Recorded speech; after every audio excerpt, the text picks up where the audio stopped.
അത് ഗൾഫിന് എണ്ണ എന്താണോ അതാണ് കേരളത്തിൻ്റെ കരിമണൽ. കേരളത്തിലെ കരിമണലും ടൂറിസം കൊണ്ട് മാത്രം നമുക്ക് ജീവിക്കാൻ പറ്റും. ഒരു മെട്രിക് ടൺ സാധനത്തിന് 12,000 രൂപ വിലയുണ്ട്. 264 12,000 കുറച്ചാൽ 11,736 രൂപ ഒറ്റ മെട്രിക് ടണ്ണിൽ ഇവന്മാർ അടിച്ചുകൊണ്ട് പോകുന്നുണ്ട്. സുപ്രീം കോടതി പറഞ്ഞത് ഒരു കാരണവശാലും SFIയുടെ അന്വേഷണത്തിൽ തടസ്സപ്പെടാൻ പാടില്ല. SFIയുടെ കോൺസ്റ്റിറ്റ്യൂഷൻ അങ്ങനെയാണ്. SFI കോൺസ്റ്റിറ്റ്യൂട്ട് ചെയ്തേക്കുന്നത് ഇത്തരത്തിലുള്ള കാര്യങ്ങൾ അന്വേഷിക്കാനാണ്. ഒരു കാരണവശാലും അന്വേഷണം തടസ്സപ്പെടുത്താൻ പാടില്ല. ആ ഓർഡറിൽ എടുത്തു പറയുന്നുണ്ട് എക്സാലോജി കമ്പനി പ്രത്യേകിച്ച് സേവനങ്ങൾ നൽകിയിട്ടില്ല എന്ന്.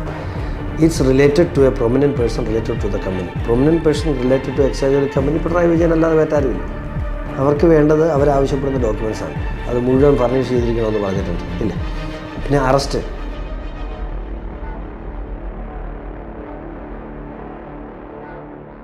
ഇന്ന് ഇന്ത്യ ഉറ്റുനോക്കുന്ന ഒരു കേസാണ് മാസപ്പടി വിവാദം. അതിൽ മുഖ്യമന്ത്രി പിണറായി വിജയനും അദ്ദേഹത്തിൻ്റെ മകളും അടക്കമുള്ളവരാണ് കുറ്റക്കാരായി ചൂണ്ടിക്കാണിക്കുന്നത്. അതിന് കാരണക്കാരനായി തീർന്നിട്ടുള്ള PC ജോർജിൻ്റെ മകനാണ് ഷോൺ ജോർജ്. അദ്ദേഹമാണ് ഇപ്പോൾ നമ്മുടെ ഗസ്റ്റായി വന്നിട്ടുള്ളത്. നമസ്കാരം. നമസ്കാരം. അതായത് ഇപ്പം ഈ ഇന്ത്യയിലും കേരളത്തിൽ പ്രത്യേകിച്ചും വിവാദമായിട്ടുള്ളൊരു കേസാണ് മാസപ്പടി വിവാദം. ആ കേസിൽ പിണറായി വിജയനെതിരെയും മകൾക്കെതിരെയും വിരൽ ചൂണ്ടുന്ന കാര്യങ്ങളാണ് അതിൻ്റെ കോടതി വിധികളിലെല്ലാം ഉള്ളത്. പക്ഷേ ഇതിലപ്പുറമുള്ള കേസുകൾ വന്നിട്ടും, അതായത് ലാവ്ലിൻ കേസ്, അതേപോലെ സ്വർണ്ണക്കള്ളക്കടത്ത് കേസ്, അതേപോലെ ഡോളർ കടത്ത് കേസ്, അതേപോലെ ലൈഫ് മിഷൻ പറ്റി അങ്ങനെ നിരവധി കേസുകൾ എല്ലാം വന്നിട്ട് പിണറായി വിജയൻ കൂളായിട്ടാണ് നടക്കുന്നത്. ഇതൊന്നും വലിയ പ്രശ്നമല്ല എന്നുള്ള രൂപത്തിൽ. ആ സന്ദർഭത്തിൽ താങ്കൾ ഈ കേസുമായി ഇറങ്ങി പുറപ്പെട്ടത് എന്തിനാണ്? ഞാൻ ആ ചോദ്യം ചേട്ടൻ തന്നെ ചോദിച്ചത് ഒരു വലിയ അത്ഭുതമാണ്. കാരണം എനിക്ക് തോന്നുന്നത് ഏറ്റവും അധികം പിണറായി വിജയനെതിരെ കേസ് കൊടുത്തിട്ടുള്ള ഒരാൾ ചേട്ടനാണ്. ഏറ്റവും കൂടുതൽ ലാവലിന് ഉൾപ്പെടെയുള്ള കാര്യങ്ങൾ ഇത്രയേറെ ഞാൻ അങ്ങയുടെ കേസ് എടുത്ത് പല പ്രാവശ്യം പഠിച്ചിട്ടുണ്ട്. ഈവൻ ഇന്ന് രാവിലെ പോലും അങ്ങ് കൊടുത്തൊരു കേസിൻ്റെ ഡീറ്റെയിൽസ് എടുത്തിട്ടാണ് ഞാൻ വരുന്നത്. അപ്പം ഇത് വളരെ സിമ്പിളാണ്. ഈ കേസിൻ്റെ ആരംഭത്തിൽ തന്നെ എല്ലാവരും എന്നോട് ചോദിച്ചിട്ട് ഇത് ഇത്രയൊക്കെ പോയി, ഇതൊക്കെ എവിടെയെത്തും, അയാൾ ഊരി പോയില്ലേ? ഞാൻ ഒരു കാര്യം തീർത്തു പറയാം. ഈ കോടികൾ കെട്ടവൻ മാങ്ങ പറിച്ചപ്പോൾ പിടിക്കപ്പെട്ടു എന്ന് പറഞ്ഞ പോലെ തന്നെയാണ് ഈ എക്സാലോജിക് CMRL ഇടപാട്. അവിടെ KSADCയുടെ സാന്നിധ്യമാണ് ഈ കേസിനെ വലുതാക്കിയത്. അല്ലെങ്കിൽ എനിക്ക് കൃത്യമായി ഇടപെടാൻ കഴിഞ്ഞതും അതിനൊരു പൊതു സ്വീകാര്യത ഉണ്ടായതും അതിന് വാർത്താ പ്രാധാന്യം ഉണ്ടായതും അതിന് നിയമപരമായി എനിക്ക് ഇത്രയേറെ മുമ്പോട്ട് പോകാൻ കഴിഞ്ഞതും ഇതൊരു വളരെ ടെക്നിക്കൽ ആയ കേസാണ്. എല്ലാ രേഖകളുള്ള കേസാണ്. അതുകൊണ്ട് തന്നെ പ്രത്യേകിച്ച് അന്വേഷണമൊന്നും ആവശ്യമില്ല. ഇതിനകത്ത് കുറ്റക്കാരാരാണ്, ആരാ എന്താണെന്നൊക്കെ കോടതിക്ക് ഇപ്പോൾ തന്നെ ഉണ്ടാകണം എന്ന് ഞാൻ വിശ്വസിക്കുന്നു. അതായത് 2005 ഞാൻ പുറത്തു കൊണ്ടുവന്ന ഒരു സംഭവമാണ് പിണറായി വിജയൻ ലാവ്ലിൻ കേസിൽ മുഖ്യപ്രതിയാണെന്ന് പറയുന്ന ഒരു സംഭവം. അതിൻ്റെ പേരിലാണ് എൻ്റെ ഓഫീസ് കത്തിക്കുകയും അതേപോലെ ഉണ്ടായ സംഭവങ്ങളെല്ലാം. അതിനുശേഷം ഞാൻ ലാവ്ലിൻ കേസ് ഹൈക്കോടതിയിൽ ഹർജി കൊടുത്തു, അതിൻ്റെ അന്വേഷണ ഉത്തരവിട്ടു. അതിനുശേഷം അതിൽ കോടതി നിരീക്ഷണത്തിൽ കേസ് കൊണ്ടുവന്നു. അതിനുശേഷം ഉണ്ടായിട്ടുള്ള അട്ടിമറികൾ എല്ലാവർക്കും അറിയുന്നൊരു കാര്യമാണ്. അത് കോടതിയെ പോലും വിലക്കെടുത്തുകൊണ്ട് അട്ടിമറിച്ചു എന്ന് പറയുന്ന ആരോപണങ്ങൾ ആണ് പിന്നീട് വന്നത്. ഇപ്പോൾ സുപ്രീം കോടതിയിൽ 6 വർഷമായി കിടക്കുകയാണ്. ആ 6 വർഷമായി കിടക്കുന്നത് പ്രത്യേകിച്ചും കേന്ദ്ര ഗവൺമെൻറ് BJP ആയിട്ടും ആ BJPയുടെ കീഴിലുള്ള സോളിസിറ്റർ ജനറൽ ഓരോ തവണയും കോടതിയിൽ വന്ന് പറഞ്ഞിട്ട് മാറ്റിവെച്ച സംഭവമാണ്. 38 നേരിട്ടും 22 തവണ രജിസ്റ്റർ വഴിയും 60 തവണ മാറ്റിവെച്ചു. 6 കൊല്ലം കഴിഞ്ഞു. അങ്ങനെയുള്ള പിണറായി വിജയൻ ഈ കേസൊക്കെ വലിയ കാര്യമാണോ എന്നാണ് ഞാൻ ചോദിച്ചതിൻ്റെ അർത്ഥം. ഞാൻ പേഴ്സണലായിട്ട് മനസ്സിലാക്കിയൊരു കാര്യം, ഈ ലാവ്ലിൻ കേസിൽ രക്ഷപ്പെടാനുള്ള കാര്യങ്ങളൊക്കെ ഓൾറെഡി എൻക്വയറി സമയത്ത് തന്നെ അട്ടിമറിക്കപ്പെട്ടു എന്ന് വിശ്വസിക്കുന്ന ആളാണ് ഞാൻ. സുപ്രീം കോടതിയിലും കൂടുതലായിട്ടൊന്നും ഇപ്പം കേസ് വിളിച്ചെടുത്താൽ തന്നെയും എന്തുകൊണ്ട് എടുത്തില്ല എന്നുത്തരം പറയാൻ എനിക്കറിയില്ല. എനിക്ക് അതിനെക്കുറിച്ച് അതിന് ഉത്തരം പറയാൻ എനിക്ക് അറിവുമില്ല. പക്ഷേ സുപ്രീം കോടതിയിൽ ആ കേസ് എടുത്താലും കൂടുതലായി ഒന്നും സംഭവിക്കാനില്ല എന്നാണ് ഞാൻ പഠിച്ചിടത്തോളം എനിക്ക് മനസ്സിലാകുന്നത്. കാരണം ചേട്ടൻ പറഞ്ഞ പോലെ തന്നെ അന്വേഷണത്തിൻ്റെ സ്റ്റേജിൽ തന്നെ നിരവധി തവണ അതിനകത്ത് അട്ടിമറികൾ സംഭവിച്ചിട്ടുണ്ട് എന്നാണ് എനിക്ക് എൻ്റെ പരിമിതമായ അറിവിൽ എനിക്ക് അറിയാൻ കഴിഞ്ഞിട്ടുള്ളത്. അത് അന്വേഷിച്ചിരുന്നത് DYSP അശോക് കുമാറായിരുന്നു. ആർക്കും സ്വാധീനത്തിന് വഴങ്ങാത്ത ഒരു പോലീസ് ഉദ്യോഗസ്ഥനെയാണ്, അല്ല CBI ഉദ്യോഗസ്ഥനെയാണ്. അതിൽ 200ഓളം ഡോക്യുമെൻസും 200 സാക്ഷികളുമുണ്ട്. അതിൽ കൃത്യമായി പിണറായി വിജയൻ കാനഡയിൽ പോയി നേരിട്ട് ഇടപാട് നടത്തിയതിൻ്റെ എല്ലാ രേഖകളുമുണ്ട്. അതിനുശേഷം അത്ര തന്നെ രേഖകൾ വീണ്ടും കൊടുത്തിട്ടുണ്ട്. അതിൻ്റെ അന്വേഷണം ഒരു ഭാഗത്ത് നിർത്തി നിൽക്കുമ്പോഴാണ് അദ്ദേഹത്തെ മാറ്റുന്നത്. പക്ഷേ ആദ്യം കൊടുത്ത കേസിൽ കൃത്യമായി തെളിവുകൾ ഇരിക്കെ കോടതിയിൽ നിന്ന് ഡിസ്ചാർജ് പെറ്റീഷനൊക്കെ വാങ്ങിയത് ഞാനുണ്ടായിരുന്നു കോടതിയിൽ വാദിക്കാൻ. ആ സമയത്ത് വാങ്ങി സുപ്രീം കോടതിയിൽ എത്തുന്നവരെ CBIയുടെ സഹായമാണ്, CBI അഭിഭാഷകരുടെ സഹായമാണ് കേസ് അട്ടിമറിക്കുന്നതിൽ ഒരു നിർണായക പങ്ക് വഹിച്ചിട്ടുള്ളതെന്ന് അറിയുന്ന ഒരാളാണ് ഞാൻ. അപ്പോൾ എത്ര വർഷമായി? അതായത് 2005 എന്നുള്ള 2007 വിധി വന്നു. 2 കൊല്ലം അന്വേഷണം നടന്നു. 2009 കൊടുക്കുന്നത്. അത് തന്നെ കഴിഞ്ഞിട്ട് 15 വർഷം കഴിഞ്ഞു. ഓക്കെ, പക്ഷേ ഇത് നടന്നത് 1996. നമുക്കിത് ആരെയും BJP സർക്കാരിനെയോ അല്ലെങ്കിൽ കോൺഗ്രസ് സർക്കാരിനെയോ ഒന്നും കുറ്റം പറയാൻ പറ്റുന്ന അവസ്ഥയുള്ളൂ. അല്ല, BJPയുടെ ഞാൻ നേരിട്ട് ഞാൻ അതിൻ്റെ അകത്ത് ഇൻവോൾവ് ആയ ആളാണല്ലോ. അതിൽ ഇൻവോൾവ് ആയ സോളിസിറ്റർ ജനറൽ ഓരോ തവണയും എന്ന് പറയുകയാണെങ്കിൽ മാറ്റിവെക്കണമെന്ന്. കേരളത്തിൽ തിരുവനന്തപുരത്ത് CBI കോടതിയിൽ അനിൽകുമാർ എന്ന പ്രഗത്ഭനായ പ്രോസിക്യൂട്ടറെ മാറ്റി സതീഷിനെ വെച്ച് ആയിട്ടാണ് അട്ടിമറിക്കാൻ കൂട്ടുന്നത്. ഹൈക്കോടതിയിലും അതുപോലെ തന്നെയാണ് ചെയ്തത്. അപ്പം ഈ അട്ടിമറിക്കാൻ വേണ്ടി കൂട്ടുനിന്നുകൊണ്ടാണ് CBI കൂടെ പോകുന്നത് സ്വാധീനപ്രകാരം പിണറായി വിജയൻ. അത് BJP ഗവൺമെൻറ് കാലത്ത് നടക്കുന്നു. ഈ സന്ദർഭത്തിലാണ് ഞാൻ താങ്കളോട് അല്ല എനിക്ക് ഞാൻ ഒരു കാര്യം പറയാമല്ലോ, എവിടെ ഏതെങ്കിലും തരത്തിലൊക്കെ എന്തെങ്കിലുമൊക്കെ നടന്നിട്ടുണ്ടോ ഇതൊന്നും എനിക്ക് പറയാൻ കഴിയുന്ന കാര്യമില്ല. എങ്കിൽ പോലും പിണറായി വിജയനെ സഹായിച്ചിട്ട് നരേന്ദ്രമോദിക്ക് എന്താണ് ആവശ്യം എന്നൊരു ചോദ്യം എൻ്റെ മുമ്പിലുണ്ട്. 2, ഈ കഴിഞ്ഞ 10 വർഷക്കാലത്തിനിടയിൽ നരേന്ദ്രമോദി എന്ന പ്രധാനമന്ത്രിയുടെ കീഴിലുള്ള ഏതെങ്കിലും ഒരു വിഭാഗത്തിൽ ഒരു ചെറിയ അലിഗേഷൻ പോലും ഉണ്ടാകാത്ത കാര്യം. അങ്ങനെ അഴിമതിക്കെതിരെ നിലകൊള്ളുന്നൊരു മനുഷ്യൻ ഒക്കെ എങ്ങനെ നമുക്ക് കുറ്റം പറയാൻ കഴിയും ഈ വിഷയത്തിൽ? ഞാൻ എൻ്റെ ഒരു വ്യക്തിപരമായ കാഴ്ചപ്പാടാണ്. പിന്നെ പിണറായി വിജയനെ സംബന്ധിച്ചിട്ട് ഇപ്പം ഞാൻ EDക്ക് പരാതി കൊടുത്തിരുന്നു. ഈ സ്വപ്ന സുരേഷിൻ്റെ കേസുമായി ബന്ധപ്പെട്ട്, ഈ ഗോൾഡ് സ്മഗ്ലിങ്ങുമായി ബന്ധപ്പെട്ട് എനിക്കറിയാവുന്ന ഈ എക്സാലോജി കമ്പനിയുമായി ട്രാൻസാക്ഷൻ നടത്തിയിട്ടുള്ള 8 കമ്പനികളുടെ കാര്യങ്ങളിൽ ഞാൻ EDക്ക് പരാതി കൊടുത്തു. ആ പരാതിയും പ്രത്യേകിച്ച് എവിടെ എത്തിയില്ല. ഞാൻ അതിന് പരാതി വീണ്ടും സമർപ്പിച്ചു. അപ്പം അതെനിക്ക് നൽകിയെന്ന് വെച്ചാൽ മുഖ്യമന്ത്രിയിലേക്ക് എത്താനുള്ള, മുഖ്യമന്ത്രിയുടെ ഓഫീസ് വരെ വന്നത് മുഖ്യമന്ത്രിയിലേക്ക് എത്താനുള്ള ഒന്നും അവരുടെ കയ്യിൽ കിട്ടിയില്ല എന്നുള്ളതാണ് അവരെനിക്ക് തന്ന എക്സ്പ്ലനേഷൻ. മുഖ്യമന്ത്രിയുടെ ഓഫീസും മുഖ്യമന്ത്രിയുടെ സംവിധാനങ്ങൾ ഉപയോഗിച്ചാലും മുഖ്യമന്ത്രിയെ ഡയറക്റ്റ് ലിങ്ക് ചെയ്യാൻ പറ്റുന്ന കാര്യങ്ങളൊക്കെ കിട്ടിയില്ല അല്ലെങ്കിൽ നശിപ്പിക്കപ്പെട്ടു എന്നാണ് എനിക്ക് അവരുടെ ഭാഗത്തു നിന്ന് കിട്ടിയൊരു മറുപടി. കാരണം ഞാൻ കൊടുത്ത പരാതിയുടെ പുറകിൽ തന്നെ ഞാൻ ഫോളോ ചെയ്തിരുന്നു. അപ്പോൾ എനിക്ക് അങ്ങനെ കിട്ടിയൊരു മറുപടി അതാണ്. പക്ഷേ ഈ കേസിനെ സംബന്ധിച്ചിടത്തോളം ഞാൻ പറഞ്ഞല്ലോ, ഇതിനൊരു അന്വേഷണ സംഘം ഇല്ലെങ്കിൽ പോലും ഈ കേസ് എവിടെ എത്തുമെന്ന് എനിക്ക് നല്ല വിശ്വാസമുണ്ട്. അതായത് താങ്കൾ പറഞ്ഞു വരുന്നത് മറ്റുള്ള കേസുകളിലൊന്നും തന്നെ കൃത്യമായ തെളിവുകളില്ല എന്നുള്ളൊരു ആരോപണമാണ് താങ്കൾ പറയുന്നത്. അല്ല, ഞാൻ എൻ്റെ മാത്രം കാഴ്ചപ്പാടാണ്. നമ്മളെ കേസിലേക്ക് കിടക്കാം. അതായത് ലൈഫ് മിഷൻ പദ്ധതി കേസ് എന്ന് പറയുന്ന കേസിൽ അതിൻ്റെ ചെയർമാൻ എന്ന് പറയുന്നത് പിണറായി വിജയനാണ്. അതിൽ യൂണിടെക് എന്ന് പറയുന്ന കമ്പനിയെ കൊണ്ടുവന്ന് റെഡ് ക്രസൻറ്റ് എന്ന് പറയുന്ന കമ്പനിയിൽ നിന്ന് വന്ന ഫണ്ട് പ്രൈവറ്റ് കമ്പനിയിലേക്ക് കൊണ്ടുവന്നത് അദ്ദേഹമാണ്. അങ്ങനെ നയപരമായി തീരുമാനമെടുത്ത് അദ്ദേഹത്തെ ഇതുവരെ ചോദ്യം ചെയ്യാൻ പോലും ഉണ്ടായിട്ടില്ല. ഇപ്പം ഇത്തരത്തിലുള്ള സ്വർണ്ണക്കള്ളക്കടത്തിലാണെങ്കിൽ നിരവധി തെളിവുകൾ കോടതിയിൽ വന്ന് നിൽക്കുന്നു. 164 സ്റ്റേറ്റ്മെൻറ്റ് വന്ന് നടക്കുന്നു. ഒന്ന് ചോദ്യം ചെയ്യാൻ പോലും ഇതുവരെ തയ്യാറാവാത്തതിൻ്റെ പിന്നിൽ ഈ അഡ്ജസ്റ്റ്മെൻറ്റ് അന്തർധാര അല്ലാതെ വേറെ ഞാൻ കൃത്യമായി ഞാൻ BJPയിൽ അംഗത്വം എടുക്കുമ്പോൾ ഞാൻ ഒരു സഹായവും ഈ കേസുമായി ബന്ധപ്പെട്ട് ആരോടും ഞാൻ ചോദിച്ചിട്ടില്ല. പക്ഷേ ഞാനൊരു കാര്യം പറഞ്ഞിരുന്നു, ഈ കേസുമായി മുമ്പോട്ട് പോകാൻ ഞാൻ ആ പാർട്ടിയുടെ അംഗമായിരുന്നില്ല. ഈ കേസുമായി മുമ്പോട്ട് പോകാൻ ഞാൻ പറഞ്ഞു പൊളിറ്റിക്കലി ഒരു സഹായം ആവശ്യമില്ല. എനിക്ക് നിയമപരമായി എനിക്ക് മുമ്പോട്ട് പോകാൻ അനുവാദം ഉണ്ടാണോ ആ കാര്യത്തിൽ ഇടപെടൽ, അല്ലെങ്കിൽ എന്നോട് പുറകോട്ട് പോകാൻ പറയരുത്. അതെനിക്ക് താഴെ തട്ട് മുതൽ അങ്ങേ മേളെ തട്ട് വരെ ഒരിക്കലും ഈ കേസിൻ്റെ കാര്യത്തിൽ അങ്ങനെ ഒരു ഇടപെടൽ ഉണ്ടാകില്ല എന്ന് എനിക്ക് കൃത്യമായ ഉറപ്പ് ലഭിച്ചിട്ടുണ്ട്. പിന്നെ ഞാൻ എങ്ങനെ അവരെ വിശ്വസിക്കും ചേട്ടാ? അതായത് 2005 മുതൽ 2023 വരെയുള്ള 18 വർഷം നിരന്തരമായി പിണറായി വിജയനെതിരെ പോരാട്ടം നടത്തി, എന്നെ കൊല്ലുമെന്ന് പറയുന്നിടത്ത് പോലും പോരാട്ടം നടത്തിയിട്ടുള്ള ഒരാളെന്നുള്ള നിലയിലുള്ള അനുഭവം കൊണ്ടാണ് ഞാൻ ഇത്രയും താങ്കൾ ഈ കേസുമായി അതേപോലെ തന്നെ വരുമ്പോൾ, പിണറായി വിജയനെതിരെയും മകൾക്കെതിരെ വരുമ്പോൾ, ഈ ചോദ്യം അങ്ങയുടെ മുന്നിലേക്ക് തീർച്ചയായിട്ടും. അപ്പോൾ താങ്കൾ കൊണ്ടുവന്ന കേസ് എന്ന് പറയുന്നത് വളരെ നിർണായകമാണെന്ന് എനിക്കറിയാം. അതിൽ സീരിയസ് ഫ്രോഡ് ഇൻവെസ്റ്റിഗേഷനാണ് താങ്കൾ ആവശ്യപ്പെട്ടിട്ടുള്ളത്. ഈ സീരിയസ് ഫ്രോഡ് ഇൻവെസ്റ്റിഗേഷനിൽ ഹൈക്കോടതിയിൽ ഈ പെറ്റീഷൻ കൊടുത്തില്ലായിരുന്നെങ്കിൽ ഈ സീരിയസ് ഫ്രോഡ് ഇൻവെസ്റ്റിഗേഷൻ വരുമായിരുന്നു എന്ന് താങ്കൾ കരുതുന്നുണ്ടോ?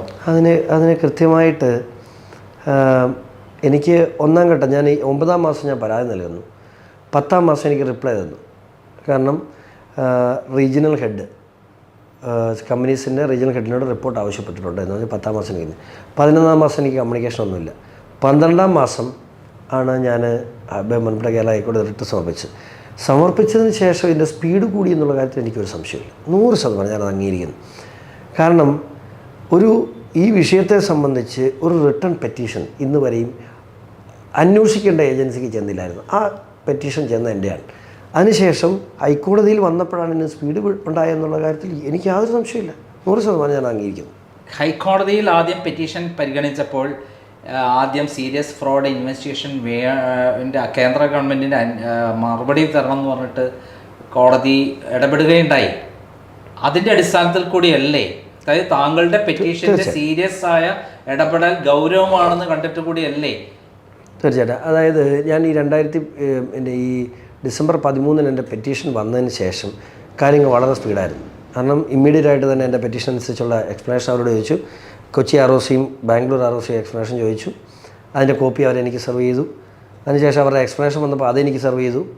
അതിന്മേൽ ഒബ്ജക്ഷൻ ഉണ്ടെങ്കിൽ ഫയൽ ചെയ്യാൻ പറഞ്ഞു. ഞാൻ 3 ദിവസം കൊണ്ട് ഒബ്ജക്ഷൻ ഫയൽ ചെയ്തു. ഞാൻ ഒബ്ജക്ഷൻ ഫയൽ ചെയ്ത് കഴിഞ്ഞ് 4-ാമത്തെ ദിവസം ട്യൂട്ടനനുസരിച്ചുള്ള എൻക്വയറി ഓർഡർ ചെയ്തു. അതിന് കോടതി വന്നപ്പോൾ ഞാൻ ആ ട്യൂട്ടൻ ചലഞ്ച് ചെയ്തു. ആ ട്യൂട്ടൻ ഞാൻ ചലഞ്ച് ചെയ്ത് വന്നപ്പോൾ ട്യൂട്ടൽ തന്നെ വേണം, അതായത് SFI എൻക്വയറി തന്നെ വേണമെന്ന് പറഞ്ഞപ്പോൾ അത് കേന്ദ്ര സർക്കാരിൻ്റെ അഭിഭാഷകനെ എതിർക്കല്ല ഉണ്ടായത്. അതുപോലെ ട്യൂട്ടനനുസരിച്ചുള്ള എൻക്വയറി ഓർഡർ ചെയ്തിട്ടുണ്ട്. SFIയെ സംബന്ധിച്ചുള്ള ഇൻസ്ട്രക്ഷൻ ഞങ്ങൾക്ക് 2 ആഴ്ച കൂടെ സമയം പറഞ്ഞു. ഞങ്ങൾ കാര്യങ്ങൾ റിപ്പോർട്ടുകൾ കൂടുതൽ പഠിക്കാനുണ്ട്, പഠിച്ചുകൊണ്ടിരിക്കുന്നു. അത് കഴിഞ്ഞിട്ട് അത് കഴിഞ്ഞിട്ട് 20 ദിവസമായിരുന്നു പിന്നെ അടുത്ത അവധിയിലേക്ക് ഉണ്ടായിരുന്നു. ആ 20 ദിവസത്തിൽ 8-ാമത്തെ ദിവസം 7-ാമത്തെ ദിവസം തന്നെ SFI എൻക്വയറി ഓർഡർ ചെയ്തു. ഇനി ആ വിഷയത്തിൽ ഞാൻ എന്താ പറയുക? ഈ സീരിയസ് ഫ്രോഡ് ഇൻവെസ്റ്റിഗേഷന് താങ്കൾ കൊടുത്ത പരാതിക്ക് ആസ്പദമായിട്ടുള്ള ആദായ നികുതി വകുപ്പിൻ്റെ ഇൻ്റീരിയം ഓർഡറാണല്ലോ അതിൻ്റെ പ്രധാനം. സെറ്റിൽമെൻറ്റ് ബോർഡിൻ്റെ വിധിയാണല്ലോ പ്രധാനം. ആ വിധിയിലുള്ള കാര്യങ്ങൾ പ്രകാരം പിണറായി വിജയനും അതേപോലെ മകളും എത്രമാത്രം കുറ്റക്കാരാണ് താങ്കളുടെ അഭിപ്രായത്തിൽ?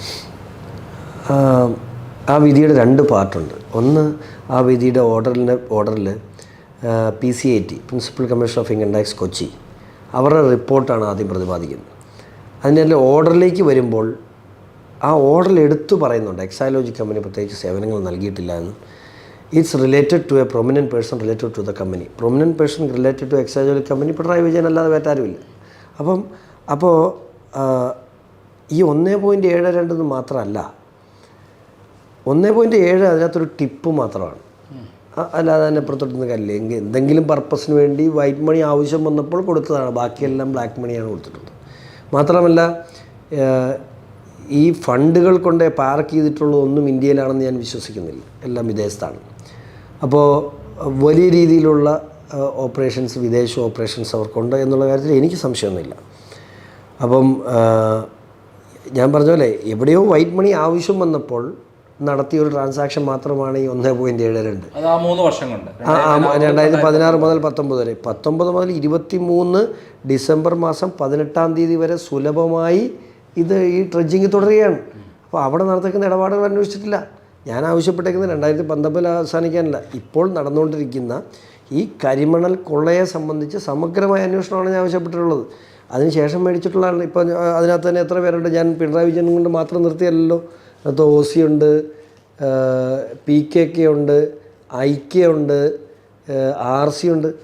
ആര് കുറ്റം ചെയ്താലും ശിക്ഷിക്കപ്പെടണം. അതിനകത്ത് കുറേ ആളുകൾ അഡ്മിറ്റ് ചെയ്തിട്ടുണ്ട്. എന്താ, ഞങ്ങൾ രാഷ്ട്രീയ പാർട്ടികൾ. പക്ഷേ അവരാരും ഒരു എൻട്രിയും ഈ പൈസ മേടിച്ചിട്ടുണ്ടെങ്കിൽ IT ആക്ട് അനുസരിച്ച് സെക്ഷൻ 80GGB പ്രകാരം ഈ പൈസ ടാക്സ് എക്സംപ്ഷൻ ഉണ്ട്. ആ എക്സംപ്ഷൻ വേണമെന്നുണ്ടെങ്കിൽ അവർ ഇന്ന ആളുടെ നിന്ന് പണം വാങ്ങിയെന്ന് കൃത്യമായി ആയിട്ട് ചെയ്യണം. അതും മാത്രമല്ല തെറ്റ്, പിന്നെയും ഉണ്ട് തെറ്റ്. ഒരു പൊതുമേഖലാ സ്ഥാപനത്തിന് കൃത്യമായി ഷെയറുള്ള ഒരു കമ്പനിയിൽ നിന്നും CSR ഫണ്ടോ ഇത്തരത്തിലുള്ള ഫണ്ടോ രാഷ്ട്രീയ പാർട്ടികൾ കൈപ്പറ്റാൻ പാടില്ല. അപ്പോൾ അവർ ചെയ്തതും തെറ്റാണ്. അവർ പക്ഷേ മേടിച്ച പൈസ അഡ്മിറ്റ് ചെയ്യാനുള്ളൊരു മര്യാദ അവർ കാണിച്ചു. അത് PV ഞാനാന്ന് പറഞ്ഞാൽ തീർന്നില്ലായിരുന്നു. പക്ഷേ ഇവിടെ അധികാര ദുർവിനിയോഗം കൃത്യമായി നടത്തിയിരിക്കുന്നു. കേരളത്തിൻ്റെ തീരദേശത്തെ കേരളത്തിൻ്റെ പുതിയ തലമുറയ്ക്ക് അവകാശപ്പെട്ട ഗൾഫ് പോലെ കേരളമാകേണ്ടിയിരുന്ന കേരളത്തിൻ്റെ ഏറ്റവും വലിയ സമ്പാദ്യമായ കരിമണലിനെ കൊള്ള ചെയ്യാൻ വേണ്ടി മുഖ്യമന്ത്രി പിണറായി വിജയൻ ചെയ്തു കൊടുത്ത സേവനങ്ങളുടെ പ്രതിഫലമാണ് ഇതെന്നുള്ള കാര്യത്തിൽ ആർക്കും ഒരു സംശയം വേണ്ട. അതായത് 2016 മുതൽ 2019 വരെയുള്ള കണക്കിലാണല്ലോ പറയുന്നത്. അപ്പോൾ ഈ സമയത്തൊക്കെ പിണറായി വിജയനാണ് ഭരിക്കുന്നത്. അതെ. മുഖ്യമന്ത്രി എന്ന നിലയിൽ അദ്ദേഹത്തിൻ്റെ അധികാരം ഉപയോഗിച്ചുകൊണ്ട് ഈ കമ്പനിയുമായിട്ടുള്ള വിലപേശലിലൂടെ പണം വാങ്ങി അല്ലെങ്കിൽ ഭീഷണിപ്പെടുത്തിയിട്ടോ എങ്ങനെയാണെങ്കിലും അവർക്ക് ആവശ്യമുള്ള മെറ്റീരിയൽ കൊടുത്തു എന്നുള്ളതാണ് അതിൻ്റെ വരുന്നത്. അപ്പം ഈ സംഭവത്തിൽ ഇപ്പോൾ സീരിയസ് ഫ്രോഡ് ഇൻവെസ്റ്റിഗേഷൻ അന്വേഷണം വളരെ വേഗത്തിൽ നടക്കുകയാണ്. പക്ഷേ അതിൻ്റെ ഇടയിലാണ് ഇപ്പോൾ 3 കേസുകൾ ഒരുമിച്ച് നടക്കുന്നത്. താങ്കളുടെ കേസ് സീരിയസ് ഫ്രോഡ് ഇൻവെസ്റ്റിഗേഷൻ വേണം എന്ന് പറയുന്ന കേസ്, രണ്ടാമത് KCIDC അതിൻ്റെ മേലിൽ കൊടുത്ത കേസ്, കൂടാതെ ഇപ്പോൾ വീണ വിജയൻ ബാംഗ്ലൂരിൽ കൊടുത്ത കേസ്. ഈ കേസിൽ ഇപ്പം വീണ വിജയന് അനുകൂലമായിട്ടുള്ള ഒരു സമീപനമല്ലേ അവിടെ ഹൈക്കോടതിയിൽ നിന്നുണ്ട്. അവരെ ഗൗരവമായിട്ടുള്ള കാര്യങ്ങളൊന്നും അവർക്കെതിരെ നടപടിയൊന്നും ഉണ്ടാവാൻ പാടില്ല, ഉത്തരവ് വരെ എന്നാണല്ലോ ഇപ്പോൾ പറഞ്ഞത്. കോടതിയുടെ ഒരു വിശാലമായ കാഴ്ചപ്പാടിൽ ഒരു സ്ത്രീ ആണ് കോടതിയെ സമീപിച്ചിട്ടുള്ളത്. അപ്പം എന്നാൽ അന്വേഷണ ഏജൻസിക്ക് ഒരു ഇനീഷ്യൽ സ്റ്റേജിൽ അന്വേഷണ ഏജൻസിക്ക് എന്താ വേണ്ടത്? അവർക്ക് വേണ്ടത് അവരാവശ്യപ്പെടുന്ന ഡോക്യുമെൻറ്റ്സാണ്. അത് മുഴുവൻ ഫർണിഷ് ചെയ്തിരിക്കണമെന്ന് പറഞ്ഞിട്ടുണ്ട് ഇല്ലേ? പിന്നെ അറസ്റ്റ്. അപ്പോൾ അറസ്റ്റ് ആവശ്യം വരുന്ന സാഹചര്യം ഉണ്ടായാൽ അവർക്ക് കോടതിയിൽ അറസ്റ്റ് ആവശ്യമായി വന്നാൽ അവർക്ക് കോടതിയെ സമീപിക്കാം, ഒരു ബുദ്ധിമുട്ടുമില്ല. മാത്രമല്ല ഈ ഓർഡർ വരുന്നോടം വരെ അല്ലേ പറഞ്ഞിട്ടുള്ളൂ. ഓർഡർ വരുമ്പോൾ അറസ്റ്റ് തടഞ്ഞിട്ടില്ലല്ലോ.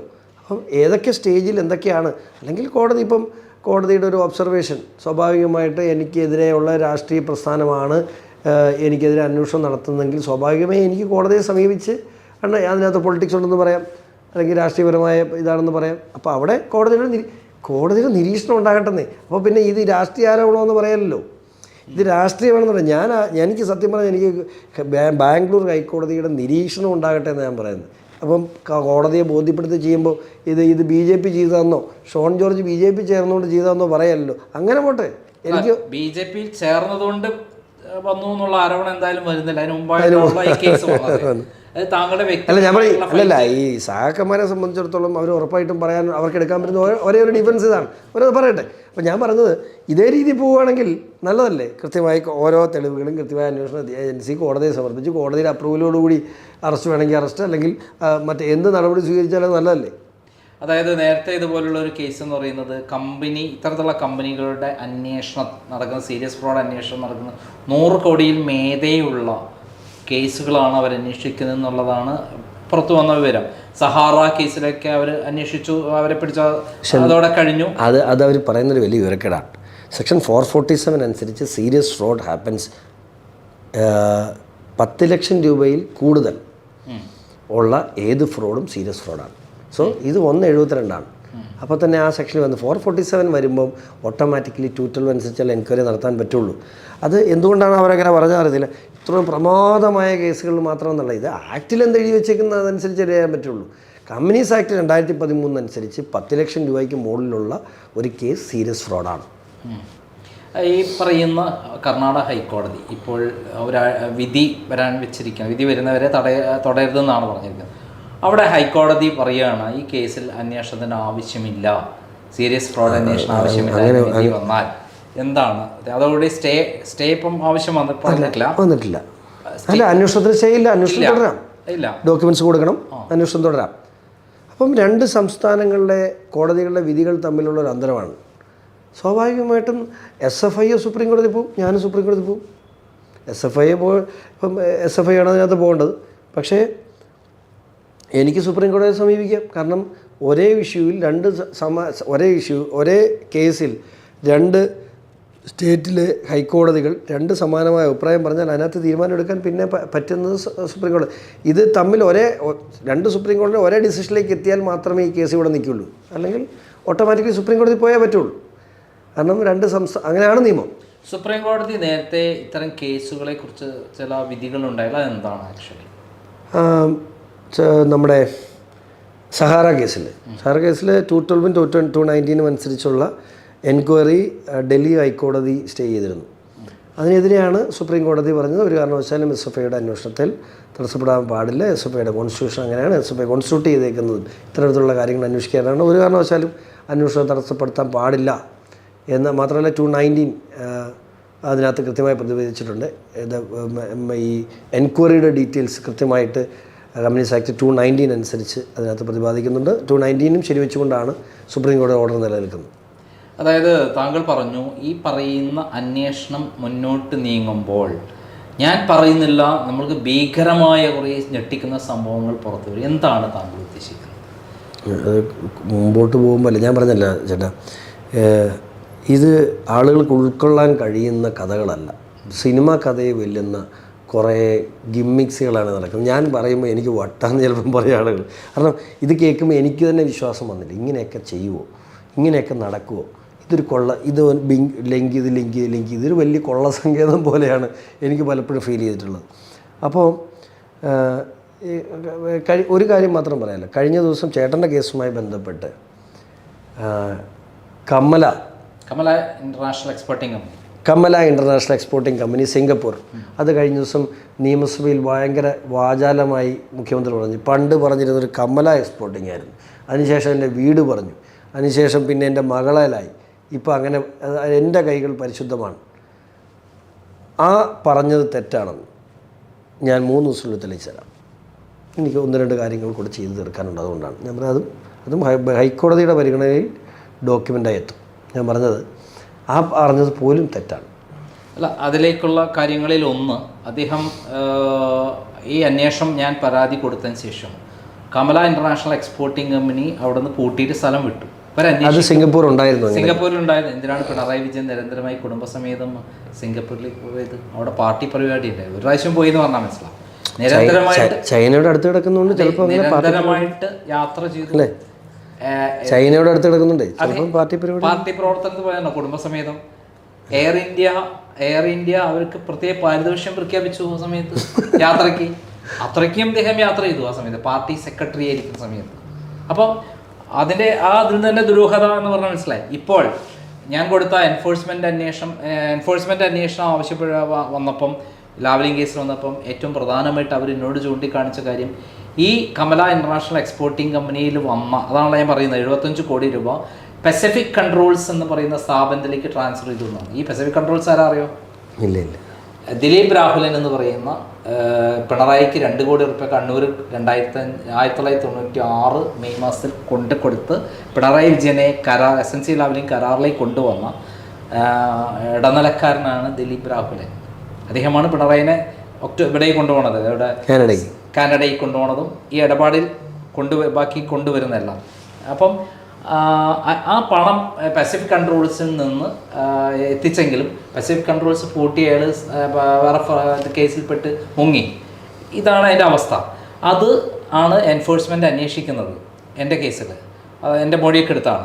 അപ്പം അതിൻ്റെ യാഥാർത്ഥ്യം വരട്ടെ. ഇപ്പം അങ്ങയുടെ ഭാഗത്ത് നിന്ന് കിട്ടുന്ന തെളിവ് കൂടി കിട്ടുമ്പോൾ ഞാൻ തീർച്ചയായും വീണ്ടും അതിൻ്റെ ഫൈറ്റായിട്ട് ഇറങ്ങും. ഇപ്പം നമ്മുടെ മുന്നിലുള്ള ചോദ്യം, താങ്കൾ പറഞ്ഞ ഈ കരിമണൽ വാരുന്നത് സംബന്ധിച്ചുള്ള ഇഷ്യൂ ആണല്ലോ ഉണ്ടായിട്ടുള്ളത്. പൊതു ജനങ്ങളുടെ സ്വത്താണല്ലോ അത്. എത്രമാത്രം ഭീകരമാണ് താങ്കളുടെ അഭിപ്രായത്തിൽ? ഇത് 2018 ശേഷം ദുരന്ത നിവാരണ അതോറിറ്റി എല്ലാ മേഖലയിലും, പ്രത്യേകിച്ച് പ്രളയത്തിന് ശേഷം വലിയ മണൽ ഡിപ്പോസിറ്റിൽ കേരളത്തിൽ, ഇപ്പോൾ എൻ്റെ നാട്ടിൽ ഒരു മൂന്നലവ് എന്ന് പറഞ്ഞ പഞ്ചായത്തിൽ എൻ്റെ ഡിവിഷനിൽ പെടുന്നതാണ്. ഞാൻ പരാതി കൊടുത്തിട്ടാണ് അവിടുത്തെ ചെക്കിട. കാരണം 2018 ശേഷം ചെറിയ മഴ പെയ്താലും വെള്ളം പെട്ടെന്ന് പൊങ്ങി, മണൽ ഡിപ്പോസിറ്റ് കിടക്കുന്നുണ്ട്, വെള്ളം പൊക്കി ടൗണിലെ മുഴുവൻ കടകളും പോകണം. അങ്ങനെ ഞാൻ കളക്ടർക്ക് പരാതി കൊടുത്തു. അപ്പോൾ എന്നോട് ദുരന്ത നിവാരണ അതോറിറ്റി ഞാൻ ബന്ധപ്പെട്ട് എന്നെ അതിന് മാർഗ്ഗമെന്ന് ചോദിച്ചപ്പോൾ അവരെനിക്കൊരു ഓർഡർ തന്നു. ഈ ഓർഡർ പ്രകാരം ദുരന്ത നിവാരണ അതോറിറ്റിയുടെ ജില്ലാ ചെയർമാനായ കളക്ടർക്ക് എവിടെ നിന്നും മണൽ വാരി മാറ്റാൻ നിയമമുണ്ട്. അത് വില കിട്ടുന്ന മണലാണെങ്കിൽ ഇറിഗേഷനെ കൊണ്ട് ടെൻഡർ ചെയ്യിപ്പിച്ച് മാറ്റാനാണ് നിയമം.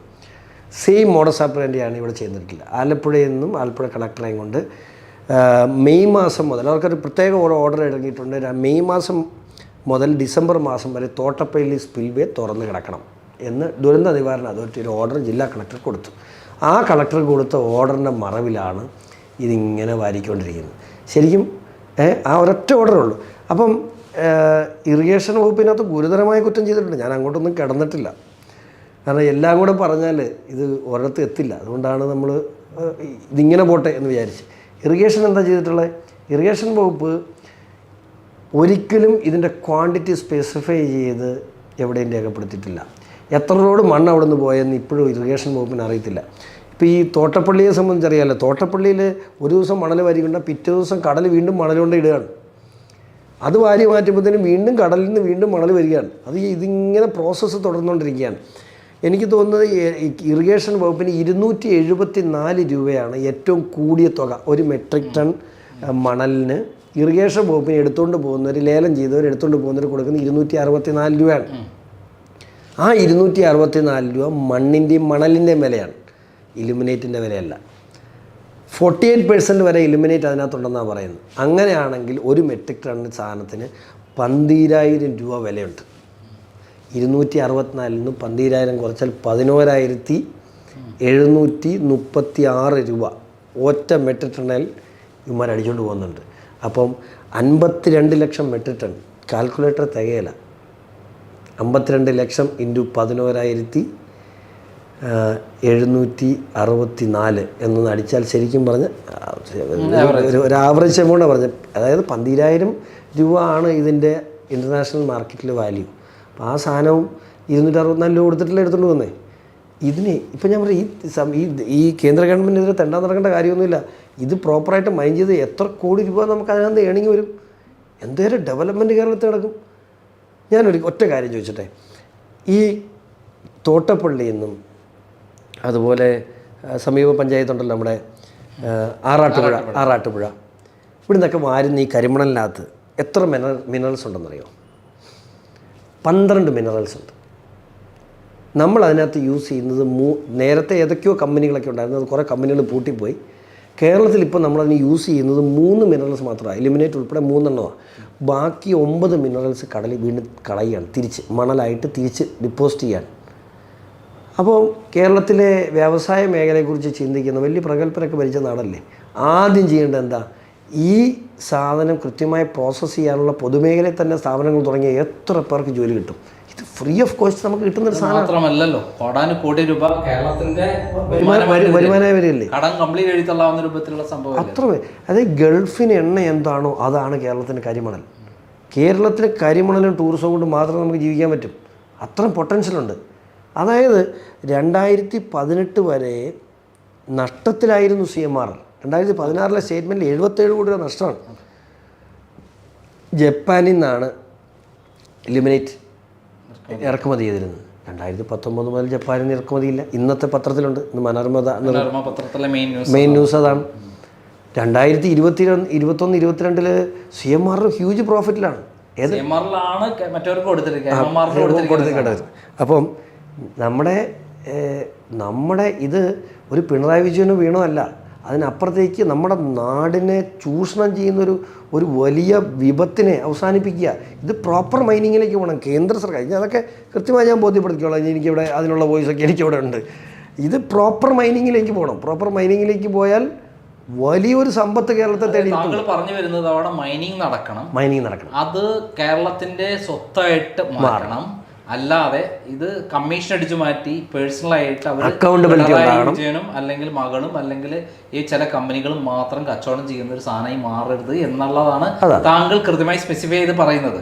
ഇവിടെ ഒരു ചോദ്യം മാത്രമല്ല, എടുത്തുകൊണ്ട് വന്ന് മണലുണ്ടാക്കുന്ന പാരിസ്ഥിതിക വിഷയത്തെ അതിനെയും കൃത്യമായി പഠനത്തോടെ പരിഹരിക്കണം. മണലെടുത്തോണ്ട് പോയാൽ പോരാ, അത് തിരിച്ച് മറ്റ് ഡിപ്പോസിറ്റ് ചെയ്യണം, തീരദേശ മേഖല സംരക്ഷിക്കണം, പാരിസ്ഥിതിക പ്രശ്നങ്ങളെക്കുറിച്ച് കൃത്യമായിട്ട് പഠിച്ച് പരിഹാരം കാണണം. അതായത് അവിടെ കടലിനെക്കാട്ടും താഴെയുള്ള സ്ഥലമാണ് കുട്ടനാട്, നെതർലാൻഡാണ് വേറെ സ്ഥലം. ഇത് ഇവിടെ നിന്ന് മണലെടുത്തുകൊണ്ട് കടലും കൂടി കയറിക്കഴിഞ്ഞാൽ കുട്ടനാട് വെള്ളത്തിനടിയിലായി, കടലിനടിയിലായി. അതും കൂടി ഗൗരവമായ ഒരു കാര്യം. അതെല്ലാം പഠിച്ചു വേണ്ട ചെയ്യാൻ. ഇപ്പൊ ഞാൻ നേരത്തെ ഉന്നയിച്ചൊരു വലിയൊരു ഇഷ്യൂ ഉണ്ട്. പിണറായി വിജയൻ 20,000 കോടി രൂപയുടെ അനധികൃത സമ്പാദ്യമുണ്ടെന്ന് ഞാൻ പറഞ്ഞു. 1000 കോടിയൊക്കെ ഞാൻ പ്രതീക്ഷ അത്രയുണ്ടോ? അനധികൃത 20,000 കോടി വരെ എനിക്ക് കിട്ടിയ വിവരം ഓതന്റിക് ആണ്. അതിന്റെ അമേരിക്കയിലാണ് കൂടുതലെന്ന് അല്ല, എനിക്കട്ടെ അതിന്റെ ഏറ്റവും വലിയൊരു സോഴ്സാണ് ഈ കരിമണൽ എന്ന് പറഞ്ഞാൽ നിഷേധിക്കാൻ പറ്റുമോ? അതിൽ ഒരെണ്ണമാണെന്ന് എനിക്ക് ഉറപ്പാണ്. ഇനി ഇതുകൂടാതെ എത്ര കച്ചവടം ഉണ്ടെന്ന് നമുക്കറിയില്ല. അതിൽ ഒരു സോഴ്സ് ഒരു കാര്യമുണ്ടെന്ന് ഉറപ്പായല്ലോ. 100%. പിന്നെ ഒരു പ്രധാനപ്പെട്ട ചോദ്യം ഇതിനകത്ത് പലരും പ്രചരിപ്പിക്കുന്ന, പ്രത്യേകിച്ച് കമ്മികൾ പ്രചരിപ്പിക്കുന്ന, എങ്ങനെയെങ്കിലും ഈ കമ്പനി നിയമങ്ങളിൽ എന്തെങ്കിലും തെറ്റ് കാണിച്ചാൽ ഇത് അടച്ചാൽ മതി, പെനാൽറ്റി അടച്ചാൽ മതിയല്ലോ, ഇത് വലിയ കേസാണോ? 210 അനുസരിച്ചായിരുന്നെങ്കിൽ പെനാൽറ്റിയിൽ അവസാനിച്ചേനെ. 212 അനുസരിച്ച് പെനാൽറ്റിയിൽ അവർ തന്നെ പറഞ്ഞല്ലോ, അറസ്റ്റിലേക്ക് പോകരുത്, അറസ്റ്റ് തടയണമെന്ന് പറഞ്ഞപ്പോൾ അതിൻ്റെ അർത്ഥം എന്താ? എത്രമാത്രം ഗൗരവമാണത്? 100%. ഇത് അതിനകത്ത് ഗുരുതരമായ തെറ്റ് കണ്ടെത്തിയാൽ SFI അറസ്റ്റ് ചെയ്യും. ജാമ്യം ലഭിക്കാത്ത കുറ്റമാണ്. SFI അറസ്റ്റ് ചെയ്യും. സഹാറയുടെ ആള് ജയിലിൽ തന്നെയും. സ്ത്രീകൾക്ക് ഇതിനകത്ത് കുറ്റക്കാരനായിട്ട് അല്ല, ഇപ്പം വീണയെ സംബന്ധിച്ച് ആക്റ്റിൽ തന്നെ സ്ത്രീകൾ ആണെങ്കിൽ അതിന് പ്രത്യേകമായ പരിഗണന ഉണ്ട്. പക്ഷെ പിണറായി വിജയൻ അതില്ല. ഇതിനകത്ത് കുറ്റക്കാരനാണെങ്കിൽ വീണ മാത്രമല്ല കുറ്റക്കാരൻ. ഇത് അഴിമതി നിരോധന വകുപ്പ് ഇതിൽ പെടുന്ന കേസാണല്ലോ. അത് 100%. ഗുരുതരമായ രാജ്യത്തിന്റെ സ്വത്ത് അടിച്ചെടുത്തു എന്നുള്ള, കൊള്ള ചെയ്തു എന്നുള്ള ഒരു കേസാണ്. കൂടാതെ ഇതില് വ്യാജരേഖകൾ ഉപയോഗിച്ചു എന്നുള്ള കേസുണ്ടല്ലോ. വ്യാജരേഖകൾ, അതായത് വീണ വിജയൻ വ്യാജരേഖകൾ ഉപയോഗിച്ചിട്ടാണ് അവിടെ കമ്പനിയൊക്കെ ഇതിൽ രേഖ കൊടുത്തിരിക്കുന്നത്. താങ്കൾ അവിടെ എനിക്ക് വ്യാജരേഖ എന്ന് പറഞ്ഞപ്പോൾ മറ്റേ തെളിവുകളും തീർച്ചയായിട്ടും പ്രൊഡ്യൂസ് ചെയ്തേക്കുന്നെല്ലാം ഈ ട്രാൻസാക്ഷൻ നടത്തി എന്ന് പറഞ്ഞ് പ്രൊഡ്യൂസ് ചെയ്തേക്കുന്നെല്ലാം വ്യാജമാണ്. അതെല്ലാം തന്നെ 7 വർഷത്തിൽ മേലെ വകുപ്പുകൾ വരുന്നതാണ്, അധികാര കേന്ദ്രത്തിലാണല്ലോ കൊടുത്തിരിക്കുന്നത്. അതെ. അപ്പം ഇതെല്ലാം അതിൻ്റെ അകത്ത് വരുന്ന ഗുരുതരമായ വകുപ്പുകളാണ് ഇവർക്കെതിരെ ഉള്ളത് എന്ന് അല്ല, അതല്ലേ ശരി? തീർച്ചയായിട്ടും കേസ് വളരെ ഗൗരവമാണ്, ഗുരുതരമാണ്. 210 പ്രകാരമാണെങ്കിൽ അത് പെനാൽറ്റി മാത്രമുള്ളായിരുന്നു. 212 ആ പെനാൽറ്റി തന്നെ CMR എക്സെപ്ഷൻ ഉണ്ട്. അവർക്ക് പ്രോസിക്യൂഷൻ ഇമ്മ്യൂണിറ്റി ഉണ്ടായിരുന്നു. ഈ ഓർഡർ പ്രകാരം തന്നെ അവരിത് അഡ്മിറ്റ് ചെയ്താണല്ലോ. ഈ തെറ്റ് ഞങ്ങൾ ചെയ്തതാണെന്ന് അവർ അഡ്മിറ്റ് ചെയ്താണല്ലോ. അപ്പോൾ അവർക്ക് അതിൽ കൂടുതലൊന്നും വരാനില്ല. ഓൾറെഡി അവർക്ക് വരാനുള്ളത് SFI അനുസരിച്ച് ഇവിടുത്തെ തീരദേശത്തെ കൊള്ള ചെയ്തതിനുള്ള സാധനങ്ങളാണ് ഇനി അവർക്ക് വരാനുള്ളത്. അതോടൊപ്പം വളരെ ഒരു രസകരമായ കാര്യം, ഇതെല്ലാം താങ്കൾ ചെയ്യാൻ കാരണം താങ്കളുടെ പിതാവ് PC ജോർജിനെ അന്യായമായി വീട്ടിൽ വന്ന് പോലീസ് അറസ്റ്റ് ചെയ്ത് കൊണ്ടുപോയി, കുടുംബത്തിന് മുന്നിൽ, ഭാര്യയുടെയും മകൻ്റെയും മുന്നിൽ അറസ്റ്റ് ചെയ്ത് കൊണ്ടുപോയതിൻ്റെ ഒരു പ്രതികാരമാണ് താങ്കൾ തീർക്കുന്നത് എന്ന് പറഞ്ഞാൽ എന്താണ് പറയുന്നത്? അല്ലെന്ന് പറഞ്ഞാൽ നുണയാവും ചേട്ടാ. പക്ഷേ തുടക്കം അതായിരുന്നെങ്കിൽ ഇപ്പോൾ അതല്ല. തുടക്കം അതായിരുന്നു. പക്ഷേ ഇതിനകത്ത് ആ തുടക്കം അതാണെന്ന് പറയുന്ന ഭാഗം ഒന്ന് പൂർണ്ണമായി ക്ലിയർ ചെയ്യുമ്പോൾ എത്രമാത്രം ഒരു ദിവസം താങ്കൾക്കുണ്ടായ അനുഭവം എന്താണ്? ഒരു ദിവസം രാവിലെ ബെല്ലടിക്കുന്നു. അപ്പം എന്നെ എന്തോ ഒരു ബഹളമൊക്കെ തോന്നി. ആരൊക്കെയോ മുറ്റത്തുള്ള പോലെ എനിക്ക് തോന്നി. ഞാനും പപ്പ ഏറെക്കുറെ ഒരു സമയത്ത് എഴുന്നേക്കുന്നു. പപ്പ ഒരു 5 മണി, ഞാനൊരു 5:15, അതാണ് ഞങ്ങൾ തമ്മിൽ സമയം. രാവിലെ പപ്പായ്ക്ക് ചായ, ഞാൻ വീട്ടിലുണ്ടെങ്കിൽ ഞാൻ ചായ എടുത്ത് കൊടുക്കും. അമ്മ എൻ്റെ വൈഫും ഒക്കെ ഒരു 6-6:15 അവരുടെ ഒരു സമയം. പിള്ളേരും ഒക്കെ ഒരുമിച്ച് എഴുന്നേറ്റ് വരുന്നു. ഞാനുണ്ടെങ്കിൽ ഞാൻ കട്ടൻ കാപ്പിയൊക്കെ ഇടും. ഞാൻ കട്ടൻ കാപ്പിയും പപ്പയുടെ ചായയും ഞാനായിട്ട് ഇടുന്നു. അപ്പം ഞാൻ എഴുന്നേറ്റ് അങ്ങ് വരുന്ന സമയത്ത് താഴെ ഒരു ആരൊക്കെയോ വീടിന് ചുറ്റുമുണ്ടെന്ന് എനിക്ക് മനസ്സിലായി. ഞാൻ ചാടി ഇറങ്ങി വന്നപ്പോഴത്തേനും തിരുവനന്തപുരത്തെ അസിസ്റ്റന്റ് കമ്മീഷണറാണ് സാറേ, തിരുവനന്തപുരത്തെ പ്രസംഗമായിട്ട് ബന്ധപ്പെട്ട് അറസ്റ്റ് ചെയ്യാൻ വന്നതാണ് എന്ന് പറഞ്ഞു. അപ്പം അവർ മാന്യമായിട്ടാണ് പെരുമാറിയുണ്ട്. പക്ഷേ ഇവിടുന്ന് ഞാൻ പറഞ്ഞ് തുണി മാറിട്ട് വരട്ടെ എന്ന് ചോദിച്ചു. പുള്ളി അദ്ദേഹത്തെ തുണി മാറി, കുഴപ്പമില്ല സാറേ കുളിച്ചിട്ടിറങ്ങിയാൽ മതി എന്ന് പറഞ്ഞു. കുളിച്ചിട്ടിറങ്ങി. പക്ഷേ ഒരു ജീവിതം മുഴുവൻ ഈ നാടിന് വേണ്ടി ജീവിച്ചൊരു മനുഷ്യനെ വീട് വളഞ്ഞ്, പോലീസ് വളഞ്ഞിരിക്കുകയാണ്, കംപ്ലീറ്റ് വീട് വളഞ്ഞിരിക്കുകയാണ്. വീട് വളഞ്ഞ് അറസ്റ്റ് ചെയ്തുകൊണ്ട് പോയൊരു സാഹചര്യം ഞങ്ങൾക്കൊക്കെ ഉണ്ടാക്കിയൊരു ആഘാതം ഒത്തിരി വലുതായിരുന്നു. ഞാൻ അദ്ദേഹത്തിൻ്റെ കൂടെ തന്നെ ഞാൻ പോയി തിരുവനന്തപുരം. ദൈവം അനുഗ്രഹിച്ച് അവിടെ നിന്ന് ജാമ്യം കിട്ടി. ആ ജാമ്യം റദ്ദ് ചെയ്യാൻ രണ്ടാമത് പരാതി കൊടുത്തു. അങ്ങനെ ആ ജാമ്യം റദ്ദ് ചെയ്ത് ഇവിടെ വെച്ച് വീണ്ടും അറസ്റ്റ് ചെയ്യുന്നു. അതായത് നമ്മുടെ തൃക്കാക്കര സ്റ്റേഷനിൽ വീണ്ടും അറസ്റ്റ് ചെയ്യുന്നു. പാലാരിവട്ടം സ്റ്റേഷനിൽ അറസ്റ്റ് ചെയ്യുന്നു. അവിടുന്ന് അദ്ദേഹത്തിൻ്റെ പ്രഷർ, അതാണ് രണ്ടാമത്തെ സംഭവമാണ്, 183 പപ്പയുടെ പ്രഷർ നിൽക്കുന്നു. ഞാൻ പറഞ്ഞ കാര്യം, നിങ്ങൾ അറസ്റ്റ് ചെയ്തൊക്കെ ഇവിടെ കീപ്പ് ചെയ്യുക. ഞാൻ ഡോക്ടറോട് പറഞ്ഞു എനിക്ക് റിസ്ക് എടുക്കാൻ പറ്റില്ല. അല്ല, നീ റിസ്ക് ഇദ്ദേഹത്തെ ഈ സമയത്ത് കൊണ്ടുപോകാൻ ഞാൻ സമ്മതിക്കില്ല. അപ്പോൾ അവിടുന്ന് തിരുവനന്തപുരത്ത് നിന്ന് വന്ന ഞാൻ എന്താണെങ്കിലും കൊണ്ടുപോകും. ഞാൻ പറഞ്ഞു നീ ഒരു കോപ്പും കൊണ്ടുപോകില്ല. ഞാനും പുള്ളിയായിട്ടൊരു വെള്ളത്തിൻ്റെ ശൈലെത്തി. അപ്പോൾ പറഞ്ഞു നീ ഉണ്ടായി എന്ന് പറഞ്ഞിട്ട്, എന്നാൽ അപ്പം മാധ്യമങ്ങളെല്ലാം കൂടെ ഉണ്ട്. അപ്പോൾ ഡോക്ടറെ അടുത്ത് മിനിസ്റ്റർ ലെവലിൽ നിന്നും ഡോക്ടറുടെ അടുത്ത് ഫോൺ കോൾ വന്നു. ആരെന്ന് ഞാൻ പറയുന്നില്ല, ഞാൻ പിന്നീട് അറിഞ്ഞു ആരെന്നും. എങ്ങനെയും ഡിസ്ചാർജ് ചെയ്യണം, തിരുവനന്തപുരത്ത് എത്തിക്കണം. അത് പിണറായിയുടെ വാശിയാണ്. പിണറായി വിജയൻ അല്ല കേട്ടോ വിളിച്ച മിനിസ്റ്റർ. വിളിച്ചു. അവിടുന്ന് 120 കിലോമീറ്റർ താഴാതെയാണ് ഇവിടുന്ന് 2.5 മണിക്കൂർ കൊണ്ട് തിരുവനന്തപുരത്ത് എത്തുന്നത്. അവിടെ ചെന്നു. ഇതുപോലെ തന്നെ പിറ്റേ ദിവസം ഹൈക്കോടതി ജാമ്യം അനുവദിക്കുന്നു. അതിന് അടുത്ത കേസിന് മൊഴി കൊടുക്കാൻ ചെന്നപ്പോൾ മറ്റേ സരിത നായരുടെ ഒരു പരാതിയിൽ ഇദ്ദേഹത്തിന് 455 അനുസരിച്ച് പരാതി കൊടുത്ത ഉടൻ തന്നെ 1 മണിക്കൂറിനുള്ളിൽ പരാതി കൊടുത്ത് 1 മണിക്കൂറിനുള്ളിൽ വീണ്ടും അറസ്റ്റ് ചെയ്യുന്നു. ഇതെല്ലാം നമ്മൾ കണ്ടുകൊണ്ടിരിക്കുക. ഞാൻ അദ്ദേഹത്തിൻ്റെ ഒരു അനുയായിയാണ്, അദ്ദേഹത്തിൻ്റെ പാർട്ടിക്കാരനാണ്. പക്ഷെ ഞാൻ മകനാണ്. പക്ഷെ എനിക്ക് ആ സമയത്തുള്ള എനിക്ക് എന്തും ഞാനൊരു അഭിഭാഷകനായതുകൊണ്ടാകല്ല, ഞാൻ പൊതുപ്രവർത്തകനായതുകൊണ്ടാകും, ഞാൻ PC ജോർജിൻ്റെ കൂടെ നടന്നു വന്ന് പ്രതിസന്ധിയിൽ കണ്ട് ഞാൻ മനസ്സ് മടുത്തുകൊണ്ടാകും. എനിക്ക് പ്രത്യേകിച്ച് വലിയ പ്രശ്നങ്ങളൊന്നും ഉണ്ടായില്ലെങ്കിലും എൻ്റെ കുടുംബത്തിലിരിക്കുന്ന എൻ്റെ അമ്മയും എൻ്റെ ഭാര്യയും എൻ്റെ അപ്പൻ്റെ പെങ്ങന്മാരും ഇവരാരും രാഷ്ട്രീയക്കാരൊന്നുമല്ല, എല്ലാം സാധാരണ കുടുംബിനികളാണ്, സാധാരണക്കാരാണ്. അവരൊക്കെ ഒത്തിരി വേദനിച്ചു. അവിടെ മുതലാണ് ഫോളോ ചെയ്ത് തുടങ്ങിയത്. പക്ഷേ ഫോളോ ചെയ്ത് എവിടെ എത്താൻ കഴിയും. പക്ഷേ ഓരോന്നും പിടിക്കുമ്പോൾ ഞാൻ പറഞ്ഞില്ലേ, ഒരു സ്റ്റേജ് കഴിയുമ്പം ഇതങ്ങ് എന്നേക്കാൾ ചേട്ടൻ അനുഭവം ഉണ്ടാവും. ഡയറക്റ്റ് ലിങ്ക് ചെയ്യാൻ പറ്റുന്ന ലിങ്കിലേക്ക് എത്തുമ്പോൾ ഇതെവിടേക്കോ അപ്രതീക്ഷിതമായി പോവാണ്. കാരണം ഇതിന് അദൃശ്യമായ വളരെ ഓർഗനൈസ്ഡ് ആയിട്ടുള്ള അഴിമതികളാണ് 1996 മുതൽ ഇന്ന് വരെ ഇയാൾ ചെയ്തിട്ടുള്ളത്. വളരെ ഓർഗനൈസ്ഡ് ആണ്. ഞാനാണ് ആദ്യം മുതൽ പുറത്തു കൊണ്ടുവരുന്നത്. ആണ്. ഐസ്ക്രീം പാർലർ വളരെ ഓർഗനൈസ്ഡ് ആണ്. ഈവൻ ട്രിവാൻഡ്രം ടെക്നോ പാർക്കുമായി ബന്ധപ്പെട്ട് ഇപ്പോൾ നടക്കുന്ന കൺസ്ട്രക്ഷനിൽ വലിയ അഴിവ് നടന്നിട്ടുണ്ട്. എനിക്കൊരു തെളിവില്ല, സീരിയസ് ആയിട്ട് തെളിവില്ല. ഇത് മാത്രമല്ല, ഞാൻ പറഞ്ഞത് ഈ സമീപകാലത്ത് എയർപോർട്ടുകളുമായി ബന്ധപ്പെട്ട്, പുതിയ എയർപോർട്ടുകളുമായി ബന്ധപ്പെട്ട് വലിയ അഴിമതി നടക്കുന്നുണ്ട്. എനിക്ക് തെളിവില്ല, തെളിയിക്കാൻ പറ്റിയില്ല. കാരണം ഇപ്പോൾ ഒരു കേസിന് ചുമ്മാ തമാശ, ഒരു കേസ് ഞാൻ പറയാൻ പോയി. അതിൽ പാർട്ട്ണറായ ഒരു കമ്പനിയുടെ ഒരു രജിസ്റ്റേർഡ് ഓഫീസ് എന്ന് പറയുന്നത് അവിടെ ചെന്ന് അന്വേഷിച്ചപ്പോൾ ഒരു ചേട്ടത്തി മത്തി വറുത്തുകൊണ്ട് നിൽപ്പുണ്ട്. അതാണ് രജിസ്റ്റേർഡ് ഓഫീസ്. ഈ കമ്പനിയെക്കുറിച്ച് ചോദിച്ചപ്പം ആ പുള്ളിക്കാരത്തേക്ക് ഒന്നും അറിയില്ല. മൗറീഷ്യസ് രജിസ്റ്റർ ചെയ്ത 3 കമ്പനി. നമുക്ക് എങ്ങനെ പോയി തപ്പി പിടിക്കാൻ പറ്റും? ഇതൊക്കെയാണ് നമ്മുടെ പിടിയിലേക്ക് ഒതുങ്ങുന്നതാണ്. പക്ഷേ ഞാൻ പറഞ്ഞത് അങ്ങനെ ഒരു വലിയ കൊള്ള സങ്കേതം ഇവിടുത്തെ അതിപ്രഗത്ഭരായ കുറേ സമ്പന്നന്മാരെയും കൂട്ടുപിടിച്ച് അവരൊക്കെ പെട്ട് നിൽക്കുന്ന കേട്ടോ. ഞാൻ അവരൊന്നും കുറ്റം പറയില്ല. കേരളത്തിൻ്റെ മുഖ്യമന്ത്രിയെ പ്രൊട്ടക്റ്റ് ചെയ്ത് അവർക്ക് പറ്റുള്ളൂ. അതുകൊണ്ട് പെട്ട് നിൽക്കുന്ന ഈവൻ കർത്ത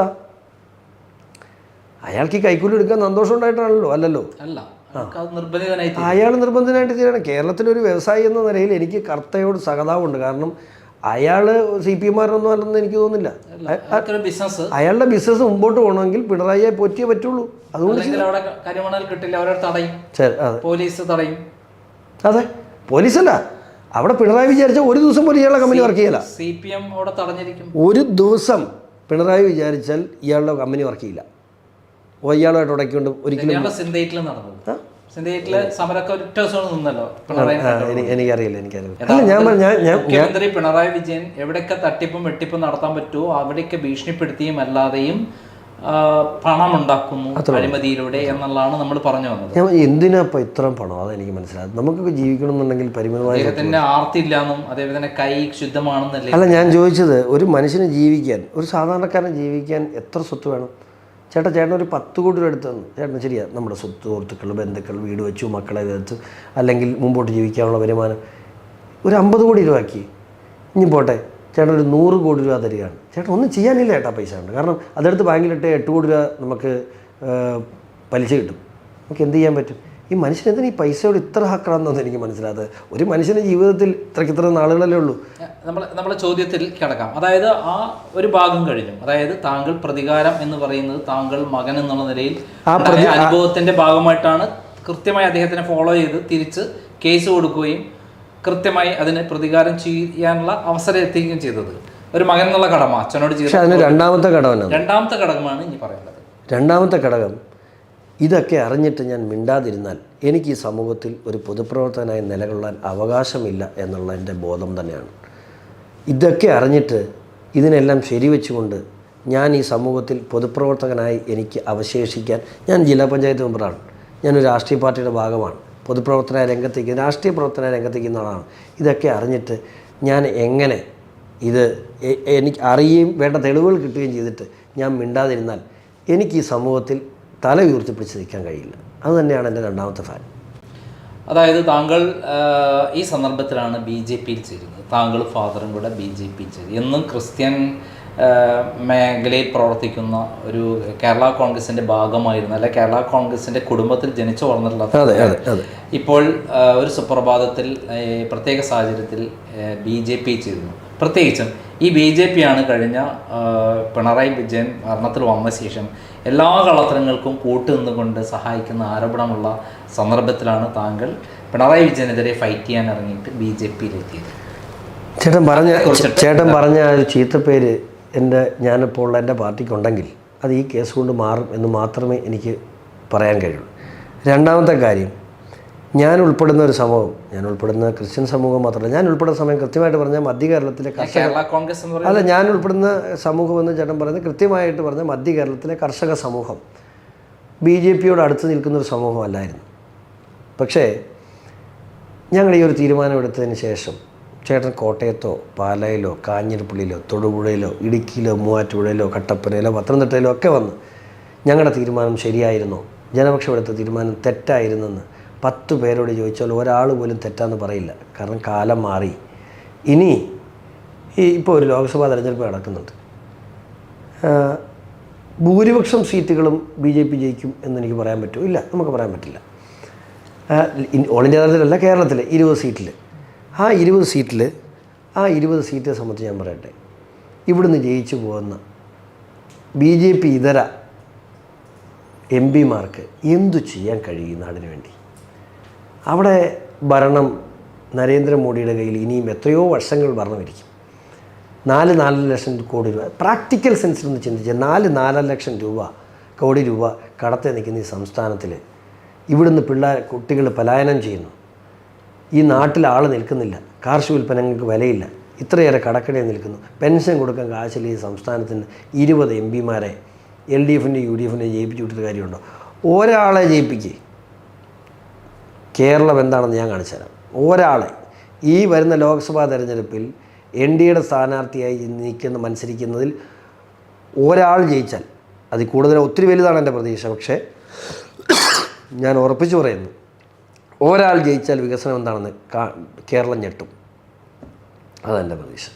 വളരെ തിരക്കിനിടയിൽ ക്രൈമിൻ്റെ ഓഫീസിൽ വന്ന് ഇൻ്റർവ്യൂ തന്ന ഷോൺ ജോർജ്, ഞങ്ങൾ തമ്മിൽ ഒരു വളരെ ബന്ധമുണ്ട്. ബന്ധമെന്ന് പറഞ്ഞാൽ ഞാൻ പിണറായി വിജയനെതിരെ ലാവ്ലിംഗ് കേസ് കൊടുത്തു. ഇപ്പോൾ വർഷങ്ങൾക്ക് ശേഷം അതേ സ്ഥലത്തേക്ക് ധീരമായ പോരാട്ടത്തിന് ഇറങ്ങി വന്നിരിക്കുകയാണ് ഷോൺ ജോർജ് എന്ന PC ജോർജിൻ്റെ മകൻ. അപ്പോൾ ഇതിൽ പ്രതികാരത്തിൻ്റെ രാഷ്ട്രീയമുണ്ട്, അതോടൊപ്പം തന്നെ സത്യസന്ധമായി ഈ നാടിൻ്റെ നന്മയ്ക്ക് വേണ്ടിയുള്ള പോരാട്ടം കൂടിയാണ്. ഈ പോരാട്ടത്തിൽ ഷോൺ ജോർജ് വിജയിക്കട്ടെ എന്ന് മാത്രം ഈ അവസരത്തിൽ പ്രാർത്ഥിച്ചുകൊണ്ട് നന്ദി, നമസ്കാരം.